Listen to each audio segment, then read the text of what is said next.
Complain committee पाखक झीटी मृत होगा पूर्वर 11 मास पूर्वर भी सी इंटरनल कमिटी जोटा कि आगुरी इंटरनल कम्प्लेन कमिटी थी इंटरनल कमिटी होती पाखे सी तार अभियोग करथिला। तो ये सब कथा तदंत परिसरभुक्त अच्छी किंतु विधानसभा रे संपर्क में प्रश्न होता आज को ठीक मासे पूरी आम भावुँ आउ जो जो मान 14 जन को पाखापाखि विभाग तरफ प्रश्न पचरा जाइए समन भी होता ता सहित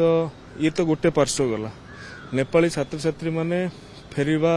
पाखापाखि संपूर्ण होइछि एवं होली परे परे मध्य समस्ते फेरी आछन्ते तो तांको पाखरु भी सुनिबार आवश्यकता अछि। तेणु जो कमिटी गठन होइछि सेमाने भी नेपाली छात्र छात्री पाखरु सुनिबे ए भितरे भी विधानसभा रे जा जा प्रश्न होइछि जे केबे कम्प्लेन कमिटी पाखक झीटी मृत होगा पूर्वर 11 मास पूर्वर भी सी इंटरनल कमिटी जोटा कि आगुरी इंटरनल कम्प्लेन कमिटी थी इंटरनल कमिटी होती पाखे सी तार अभियोग करथिला। तो ये सब कथा तदंत परिसरभुक्त अच्छी एवं अनेक प्रश्न किट संपर्कित आसी तदंत करुच्ची